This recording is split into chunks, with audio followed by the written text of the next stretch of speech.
하나님 돌려드립니다. 찬송가 280장입니다. 천부의 의지 없어서.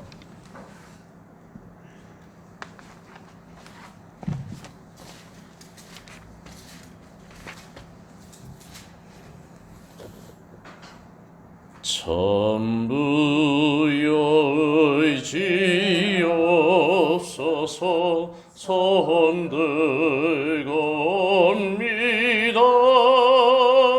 신 나를 외면하시면 나 어디 가리까.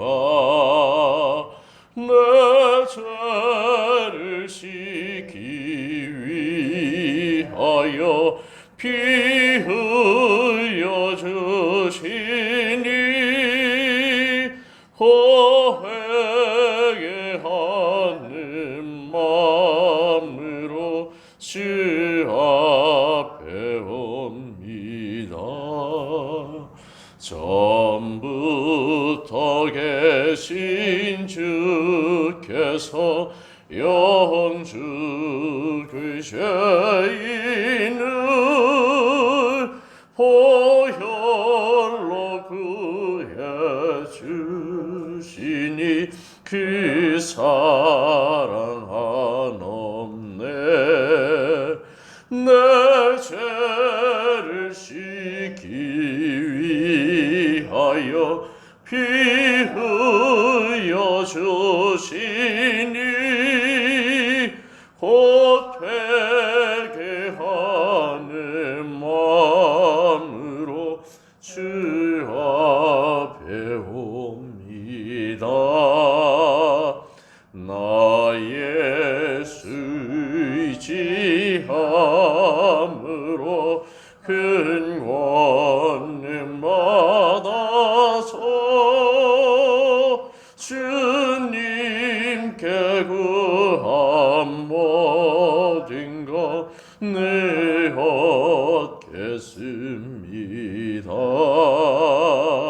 내 죄를 씻기 위하여 피 흘려 주시니 곧 회개하는 마음으로 주 앞에 옵니다. 아멘. 기도드립니다. 하나님, 우리가 인생을 살아가면서 정말 축복이 무엇인가 생각해 볼 때에 어떤 사건을 만나든 어떤 형편에 처하든 우리가 하나님만 의지해야겠다는 마음이 들고 하나님께 회개로 나아가겠다는 마음이 들고 하나님 뜻대로 살겠다라는 마음이 들 때에 그것이 참된 복이 아닌가 생각되어집니다. 오늘 또 우리가 하나님밖에 피할 곳이 없기 때문에 이 새벽에도 하나님께 피하여 하나님의 존전에 예수 그리스도의 보혈을 붙들고 예수 그리스도의 이름 붙들고 기도하게 하시니 다시 한번 감사를 드립니다. 오늘 또 주님을 찾는 자들에게 상 베푸시기를 기뻐하신 하나님의 역사하심이, 하나님의 위로하심이, 하나님의 은혜가 우리 두 분 권사님의 삶 가운데 충만하게 넘쳐날 수 있도록 도와주시옵소서. 감사드리며 예수님의 이름으로 기도를 드립니다. 아멘. 네, 오늘 본문은 요한계시록 9장 13절에서 21절까지 보겠습니다. 제가 가진 성경은 신약 407페이지입니다. 다 찾으셨죠? 네, 제가 13절 읽고 교독하신 이후에 21절 합독하도록 하겠습니다.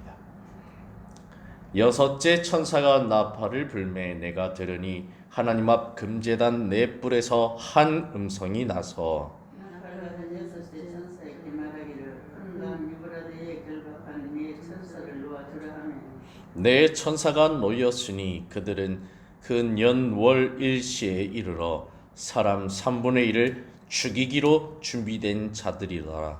그런데 수는 2만만이 내가 그들의 수를 들었노라. 이 같은 환상 가운데 그 말들과 그 위에 탄 자들을 보니 불빛과 자줏빛과 유황빛 호심경이 있고 또 말들의 머리는 사자머리 같고 그 입에서는 불과 연기와 유황이 나오더라. 이 이스라엘 재앙고 자기들의 입에서 나오는 불과 연기와 유황으로 말미암아 사람 3분의 1이 죽음을 당하니라. 이 말들의 힘은 입과 꼬리에 있으니 꼬리는 뱀 같고 또 꼬리에 머리가 있어 이것으로 해하더라. 이 재앙에 죽지 않고 남은 사람들은 손으로 행한 일을 회개하지 아니하고 오히려 여러 귀신과 또는 보거나 듣거나 다니거나 하지 못하는 금, 은, 금과 목석의 무상에게 절하고 또 그 살인과 복술과 음행과 도둑질을 회개하지 아니하더라. 아멘. 네, 잠시 광고 말씀을 드리면 고려대 안암병원에 이제 암 말기로 계셨던 고 광태섭 성도님이라고 여기 옆 건물 옷 공장 하시는 최창순 최정자 성도님 그 가족이 되십니다. 그래서 최관순 성도님, 그러니까 옷가게 하시는 최정자 성도님에게는 여동생이 되겠죠. 최창순 성도님에게는 누나가 되겠죠. 그 남편이 강태섭 씨입니다. 그래서 그분이 어제 돌아가셔서 목사님과 제가 입관 예배를 드렸고요. 그 다음에 오늘 새벽 5시 반에 발인 예배가 있습니다. 그래서 목사님과 사모님은 고려대 안암병원 장례식장에 가야 되는 이유로 제가 설교하게 되었고요. 목사님 사모님이 지금 새벽기도 없다고 해서 걱정하지 않으셔도 될 것 같습니다. 그래서 5시 반에 발인 예배를 드리고 이제 화장터는 저기 경기도 여주 쪽에 있는 서울 추모공원에 가서 이렇게 하게 되는 걸로 알고 있습니다. 그래서 오늘 안전운전하게 하시고 또 모든 일정 가운데 함께 해달라고 목사님 가정을 위해서 또 기도해 주셨으면 좋겠습니다. 이제 요한계시록 9장을 한번 살펴보는데요. 어제 저와 함께 이 9장을 살펴보았는데 계속해서 저희가 이 나팔재앙을 살펴보고 있습니다. 이 나팔재앙은 인재앙의 마지막 7째 인이 떼어지는 동시에 7 나팔을 가진 천사들이 등장하면서 서로 중첩되고 연결된다라고 보았죠. 그래서 첫째, 둘째, 셋째, 넷째 나팔이 불려지는 가운데 우주적인 심판, 모든 것의 3분의 1이 쓰러지는 나무나 바다나 이런 하늘의 해와 별들이나 이런 것들이 쓰러지는 것을 통해서 하나님이 남겨둔 3분의 2에 대한 긍휼, 또 그것을 통해서 회개하기를 요청하시는 모습을 볼 수 있었죠. 그러나 5번째부터 이제 나머지 화가 남았도다 이렇게 하는 것처럼 5째, 6째, 7번째는 갈수록 더 이 드라마틱하게 더 긴장이 고조되면서 하나님의 심판이 진행되는 과정 가운데 있었죠. 그래서 5번째 나팔의 첫 번째 화의 특징은 하나님께서 심판을 하시는데 인침을 받은 자들에게는 그들이 심판하는 자들이 해할 수가 없다는 것. 그래서 하나님의 자녀는 철저하게 보호하신다는 것을 볼 수 있었죠. 그래서 불신자들과 악한 자들, 우상 숭배자들만 그러한 고난 가운데 나가는 것을 보았습니다. 5번째 나팔의 특징은 무엇이냐면요. 또 하나는 죽지 않고 고난당하게 하신다는 겁니다. 그러나 오늘 묵상하는 이 6번째 나팔에는 죽음을 허용하시는 부분을 보게 되어집니다. 앞서 5번째 나팔에서는 사탄의 세력인 악마들은 불신자, 로마 제국을 심판하는 권세를 하나님께부터 위임받았죠. 그래서 첫 번째 화는 지나갔습니다. 그러나 더 큰 둘째 화가 기다리고 있습니다. 바로 6번째 나팔인 것이죠. 불신자들과 우상 숭배자들은 이 첫 번째 화에서 극심한 고통을 당했을 뿐 죽음은 면했습니다. 6번째 나팔이 불리우고 전쟁을 통한 죽음의 재앙이 이제 다가오게 됩니다. 죽지 않고 남아있는 자들은 선택의 기로에 놓여있게 됩니다. 더 강팍해질 것인가? 아니면 회개하고 하나님께로 돌아올 것인가? 그런데 오늘 본문을 보면 아시겠지만 안타깝게도 그들은 더 강팍한 길로 나아갔다라는 것을 볼 수 있습니다. 요한계시록은 이 책을 읽는 독자들에게 이와 같이 질문을 던집니다. 고난, 징계, 심판을 만났을 때 과연 당신은 어떤 태도를 취할 것인가? 어떤 방향으로 나아갈 것인가? 더욱더 하나님을 떠나 세상으로 우상숭배로 나아갈 것인가? 아니면 하나님께로 회개의 자리로 그대는 나아갈 것인가? 당신은 분명 선택해야 한다라고 오늘 보면은 질문을 던지고 있는 것입니다.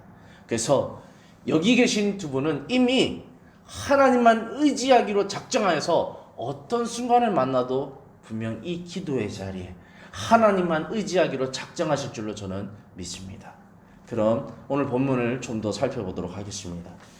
13절에 보면 여섯째 천사가 나팔을 불매 뻥, 이제 여섯 번째가 불립니다. 내가 들으니 하나님 앞 금제단 넷불에서 한 음성이 나서, 여기서 중요한 건요, 이 제단에 보면요, 이 네 모퉁이에다가 뿔을 달아놨어요. 뿔 모양이 있는 거죠. 이 뿔은 결국에는 힘과 권력을 상징하죠. 누구의 힘이죠? 바로 하나님의 힘과 권력을 상징합니다. 그런데 왜 이런 사각형의 네 끝 모퉁이에 뿔이란 게 존재했을까? 이것은 우리가 히브리인들의 사고를 알아야 됩니다. 히브리인들의 사고는요, 이 소우주, 이 지구라는 이 땅덩어리는 네모나타라고 봤어요. 그래서 이렇게 네모나고 이 동서남북 끝자락마다 천사가 지키고 있다고 보았죠. 그래서 이 평평한 땅에 이 끝에 가면 떨어져 지옥이 있다고, 음부가 있다고 보았죠. 그래서 이런 사상의 이런 사고 체계 속에서 이 금제단의 네 뿔이 등장하는 겁니다. 그래서 이 요한계시록에 보면 또 심판할 때 보면요, 이 네 모퉁이의 끝에 있는 네 천사를 불러 모아 심판하게 하라, 네 끝에 있는 천사들을 놓아서 심판하게 하라, 그런 부분들이 있습니다. 그것은 히브리인들 생각에 세계는 네모나고 그 끝마다 하나님의 심판 천사가 지키고 있고 하나님의 심판날을 기다리고 있다는 것을 생각했던 것이죠. 이런 맥락에서 이해하시면 됩니다. 그래서 여섯째 천사 나팔을 불며 내가 들으니 하나님 앞 금제단에서 네 뿔에서 한 음성이 나서, 14절에 나팔을 가진 여섯째 천사에게 말하기를, 이 네 뿔에서 한 음성이 난다는 것은 하나님의 음성인 것이죠. 하나님이 명령하는 거죠. 나팔 가진 여섯 천사에게 말하기를 큰 강 유브라데에 결박한 네 천사를 놓아주라. 여기서 네 천사가 등장하죠. 왜 네 명일까요? 동서남북 끝자락에 있는 네 명을 뜻하는 겁니다. 네 천사를 놓아주라 하매, 여기서 또 중요한 건요, 왜 또 갑자기 큰 강 유브라데가 등장할까요? 유브라데라는 이 강의 경계는요, 두 가지를 의미합니다. 첫 번째로는요, 보이지 않는 세계의 경계를 암시하고 있어요. 어떤 경계죠? 이 눈에 보이는 세상과 보이지 않는 천상 세계의 마귀와 천사들의 영적인 세계와의 경계선을 암시하고 있기도 하죠. 또 한편으로는 뭐냐면은 당시에 이 사회를 지배하고 있던 로마 제국과 이 파르티아라는 제국의 경계선이 바로 이 유브라데 강이었습니다. 이 파르티아 제국에 대해서 한번 살펴보면요, 이란 북동쪽에 위치한 파르티아 제국은 로마 제국에게 군사적으로 가장 위협적인 존재였어요. 실제로 주전 예수님이 오시기 53년과 예수님이 오신 후 62년에 이 파르티아 제국이 로마를 침공합니다. 그래서 엄청난 피해를 주었어요. 그래서 또 특별한 것은 이 파르티아의 군대의 특징이 뭐냐면 그들은 말을 잘 탔어요. 그래서 말을 타고 표적을 정확하게 맞히는 마병대로 명성이 자자했던 것이죠.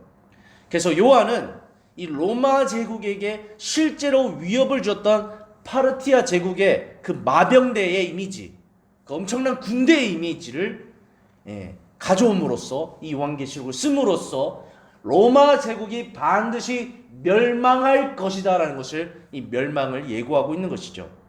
그래서 로마의 시민 집단의 기억 속에는 이 트라우마가 있는 거예요. 저 마병대를 보면 무엇이 생각나나요? 파르티아 제국이 생각나죠. 그리고 그들에게 초토화당했던 것들이, 패배했던 것들이 생각나게 되는 거죠.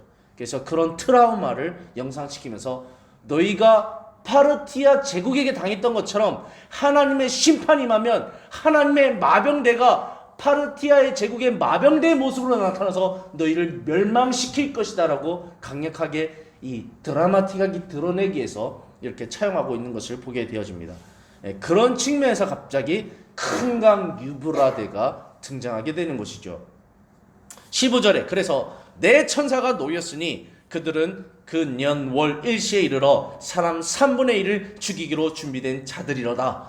그래서 다섯 번째 나팔에서는 괴롭게만 하고 죽이지는 못했지만 하나님의 명령 가운데 이제는 죽여라는 겁니다. 왜죠? 첫 번째, 두 번째, 세 번째, 네 번째 이 재앙이 왔는데도 회개치 않았어요. 거기다가 첫 번째 화인 이 재앙이 와도 그들은 회개하지 않았어요. 이제 여섯 번째 화가 등장하고 있는 겁니다. 그런데도 그들이 회개치 않아요. 그래서 하나님이 죽이라는 겁니다. 그래서 하나님의 심판은요, 참고 또 참고 또 참고 기다려주고 하지만 회개치 않는 자들에게는 긍휼 없는 심판이 임할 때가 있다는 것을 강력하게 드러내고 있는 것입니다. 그래서 또 살펴보면 16절에 그래서 마병대의 수는 2만만이니 2만의 만이면은 어떤 숫자면요 2억이나 2억. 당시 로마 사회에요 이 2억이라는 숫자는 가늠이 불가능한 숫자입니다. 그래서 하나님의 심판이 작정됐고 이 마병대와 같은 심판이 오는데 이건 셀 수가 없는 겁니다. 앞서 다섯 번째 나팔이 불려졌을 때의 황충 재앙처럼 셀 수 없는 메뚜기 때, 황충의 때가 온 나라를 뒤엎는 이미지를 가져왔던 것처럼 이 여섯 번째 재앙도 2만만이나 되는, 다시 말하면 2억이나 되는, 다시 말하면 수없이 많아서 도저히 셀 수가 없는 마병대가 짓밟는 그 현장을 너희는 맞이하게 될 것이라고 말하고 있는 것입니다. 그만큼 하나님의 긍휼 없는 심판을 강력하게 드러내는 것이죠. 당시 이 로마 시대에 살았던 사람들이 이 이미지, 이 말씀을 들었을 때 얼마나 충격이었을까요? 그리고 얼마나 희망찼을까요? 하나님의 군대는 정말로 감당할 수가 없구나. 하나님의 심판을 과연 누가 피하랴? 근데 이 심판이 누구를 위한 심판이냐? 바로 고난 가운데 믿음을 지킨 의인들의 고난의 신음의 울부짖음을 들으시고 응답하셔서 로마를 심판하는 하나님의 군대이니 기쁘고 즐겁고 박수칠 일이 아닌가 막 끌어오르는 겁니다. 우리가 한국 사람들이 제일 기쁠 때가 언젠가요?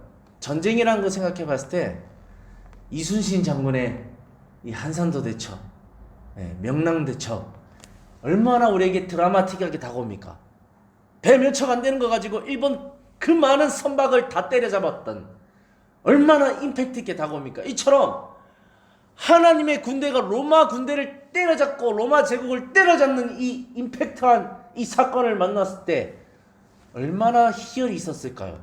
그래서 하나님의 이런 심판의 드라마틱함을 극대화해서 드러내고 있는 것입니다.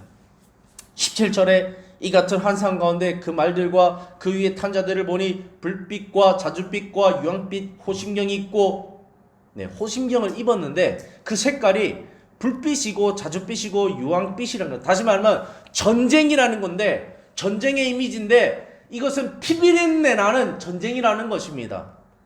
또 말들의 머리는 사자머리와 같고, 그래서 용맹함으로 이 2만만에 되는 2억의 군대가 진군하는 이 환상 가운데 보게 되는데, 이거는 정말로 피할 수 없는 어마어마한 군대라는 것을 드러내고 있는 거죠. 그 입에는 불과 연기와 유황이 나오더라. 불, 연기, 유황의 이미지는 뭡니까? 용암입니다. 용암.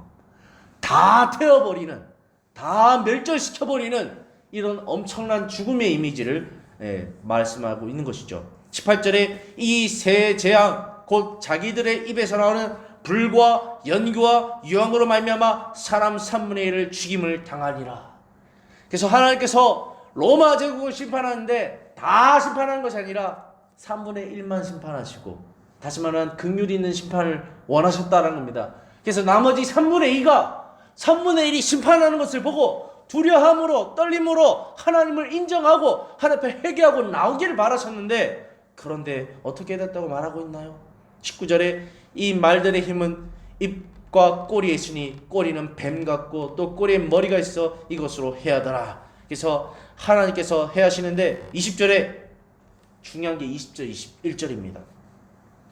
이 재앙에 죽지 않고 남은 사람들은 손으로 행한 일을 회개하지 아니하고 오히려 여러 귀신과 또는 보거나 듣거나 다니거나 하지 못하는 금, 은, 동, 목사, 우상에게 절하고 심판당했어요. 어려움 당했어요. 환난을 당했어요. 그는 누구한테 튀어가야 됩니까? 하나님 앞에 튀어가야 되는데 그렇지 못하고 오히려 나무한테 가서, 목성한테 가서, 우상한테 가서 비나이다 제발 우리 좀 살려주세요. 죽은 신에게 의지하고 있는 이 안타까운 모습을 드러내고 있는 것을 보게 되어집니다. 또 중요한 것은 21절에 또 그 살인과 복술과 음행과 도둑질을 회개하지 않는다. 다시 말하면 우상 숭배도 버리지 않고 악한 행위도 버리지 않는다라는 겁니다. 도저히 하나님이 건져줄래야, 구원해줄래야, 살려줄래야 건덕지가 하나도 없는 이 안타까운 상황을 이렇게 드라마틱하게 드러내고 있는 것이죠. 이제 말씀을 결론 짓겠습니다. 오늘 이 6번째 나팔은 우리에게 강력하게 도전을 줍니다. 이 사람이 살아가면서요, 보면 생각은 행동을 만들어냅니다. 그리고 반복적인 행동은요, 습관을 만들어내요. 그리고 그 습관은 결국에는 우리의 삶을 좌우하게 되죠. 그래서 사람이 하루아침에 변할 수가 없는 거예요. 왜죠? 3살 버릇 8까지 가는 거죠. 이게 쉽게 안 되는 겁니다. 안타깝게도 하나님의 심판 가운데 이 3분의 1이 심판당하고 남은 3분의 2는 그 습관을 쫓아 오히려 회개치 않고 날마다 우상숭배 드렸던 그 우상숭배의 습관, 목석과 금과 동과 은을 의지했던 그 습관, 그리고 악을 행했던 그 습관을 도저히 못 버리고 재벌을 개 못 준다고 하나님의 심판이 했을 때 니느웨처럼 요나가 회개하지 않으면 너희 망해. 대충 전에도 저들은 정말 찰떡같이 콩떡같이 알아듣고 왕으로부터 백성들이 굵은 벼슬 입고 온 나라가 회개했을 때 그 악한 아수르도 니느웨도 하나님이 심판하지 않으셨는데 이들은 찰떡같이 콩떡같이 알아먹지도 못하고 회개치도 못하고 우상숭배도 버리지 못하고 하나님 앞에 악한 행실도 버리지 못하고 오히려 더 우상의 길로 더 악한 길로 나갔다는 것이 이 성경의 평가입니다. 그러므로 하나님이 이 시대 역사 가운데 로마 제국을 멸망시키셨다라고 요한은 극명하게 드러내고 있는 것이지요. 그렇습니다. 잠언 27장 22절에 이렇게 우리에게 말합니다. 미련한 자를 곡물과 함께 절구에 넣고 공이로 찌을지라도. 이 절구에다가 여기 요만한 공이가 있지 않습니까? 곡식을 넣고 우리가 탁탁 빻지 않습니까? 그래서 곡식이 부스러지는 거 가지고 우리가 가루 가지고 맛있는 것들을 해먹지 않습니까? 이 절구에다가 미련한 자를 곡식과 함께 같이 아무리 빻아도 잠언 20장 22절에 이렇게 말하죠. 27장 20절에 미련한 자를 곡물과 함께 절구에 넣고 공이로 찌을지라도 그의 미련은 벗어지지 아니하노. 다시 말하면 아무리 하나님이 심판을 내고 긍휼 있는 심판으로서 저들을 깨닫게 하기 위해서 노력해도 악을 행하는 자들, 이 미련한 자들, 우상숭배자들, 불신자들, 악한 마귀의 자녀들은 회개치 않는 이 안타까운 현장을 하나님은 그려내고 있는 것입니다. 그래서 우리는 이 성경을 보면서 결코 이런 어리석음을 범하지 말아야 됩니다. 인생의 고난을 만났을 때, 하나님의 징계를 만났을 때, 어려움을 만났을 때에 우리는 어떻게 해야 될까요? 가장 먼저 하나님의 이 존전에 와서 무릎 꿇고 회개의 자리로 나갈 수 있어야 됩니다. 그리고 내가 의지할 거는 하나님밖에 없다. 사람도 의지할 수 없고 돈도 의지할 수 없고 우상도 의지할 수 없고 내가 의지할 수 있는 것은 하나님밖에 없다 자신하며 하나님 앞에 무릎 꿇고 도와주세요. 날 기억해 주세요. 하나님, 날 붙잡아 주세요. 나를 인도해 주세요. 하나님밖에 내 문제를 해결할 분이 없습니다. 나를 살려줄 분이 없습니다. 이렇게 나가야 되는 게 정상이 아닐까요? 그렇습니다. 그래서 신앙생활 하다 보면요, 이 목회라는 것에 대해서 생각해 볼 때 가장 안타깝고 아픈 순간이 뭐냐면요, 어떤 성도들이 이 환난과 어려움과 고난을 만났을 때 정말 우리 두 분 권사님처럼 기도 자리에 나와서 하나님 도와주세요 하고 눈물로 기도하는 것이 아니라, 때로는 하나님 없어, 난 더 이상 예수 안 믿을래, 예수 믿어서 내가 잘된 게 뭐가 있냐, 오히려 하나님을 비방하고 조롱하고 판단하고 교회가 뭐 나한테 해준 게 뭐 있냐, 불평 불만 가운데 교회를 떠나버리고 신앙을 던져버리고 하나님도 던져버리고 악해지는. 그래서 때로는 누군가가 다가가서 예수 믿으시게 되면 나도 교회 다 다녀봤는데 무슨 소리 하냐고, 교회 하나님 안 계신다고, 내가 기도 한두 번 해봤냐고, 말씀 한두 번 의지해봤냐고, 하나님은 없다고, 교회 다 가짜라고, 이런 완악함에 가져가는 성도를 바라볼 때 목회라는 게 참 안타깝고 가슴이 미어지는 순간이 있을 수 있습니다. 그러나 우리 두 분 권사님은 인생에 어떤 순간이 많아도 오늘 이 자리에 와서 하나님 앞에 기도할 수 있다는 거 큰 은혜고 축복인 줄로 믿습니다. 그래서 이 시간 기도하실 때에 혹여 내가 잘 살아왔지만, 일평생 진짜 365일 하나님만 붙들고 살아왔지만 그래도 혹시나 하나님 마음을 아프게 해드린 적이 없는지, 하나님의 생각과 혹시 달리 생각한 것은 없는지 다시 한번 또 점검해 보시면서 더 깊은 하나님과 교제 가운데 나아가시면서 회개할 것이 없는지 돌아보며 더욱더 하나님과의 더 깊은 교제, 그리고 하나님만을 더 의지하겠다는 그 믿음이 오늘 이 새벽에 넘쳐나시기를 소망합니다. 기도하겠습니다. 하나님, 우리 행복한 교회 모든 권속들이 우리 권순인 권사님과 이성순 권사님처럼 내가 살아생전에 의지할 것은 하나님밖에 없다, 내가 붙들 것은 하나님의 말씀밖에 없다, 그래서 내가 깨어 기도할 수밖에 없다, 이 믿음이 우리 행복한 교회 모든 권속들에게도 있을 수 있도록 도와주시옵소서. 우리 두 분 권사님 이런 믿음으로 그동안 아버지 70몇 년이 되는 넘는 그 인생을 주님 앞에 달려왔습니다. 마지막까지 주님 앞에 서는 그 마지막까지 이 믿음이 변치 않게 하시고 더욱더 성장하게 하시고 더욱더 아름다우실 수 있도록 도와주시고, 무엇보다도 사랑하는 자여 내 영혼이 잘된 같이 범사가 잘되고 강건하기를 원한다 말씀하신 것처럼 우리 두 분 권사님 영혼이 잘되고 강건함이 날마다 넘쳐날 수 있도록 주님께서 육신의 연약함 또한도 붙잡아 주시옵소서. 오늘도 그런 모든 기도 제목들을 주님께 맡겨드립니다. 두 분 권사님 모든 기도 제목마다 주님 통행하여 주실 줄 믿습니다. 주님 역사하여 주시옵소서.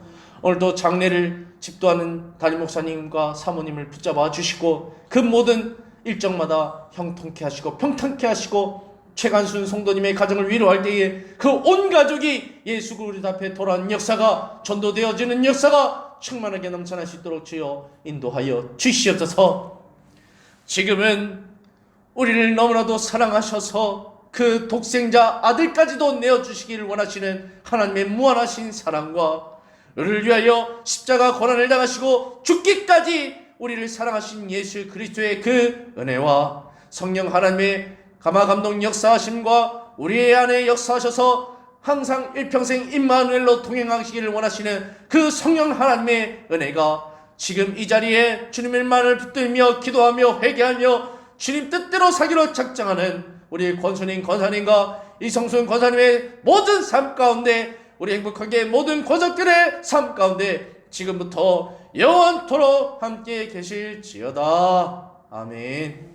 우리 주여 외치고 기도하겠습니다. 주여, 주여.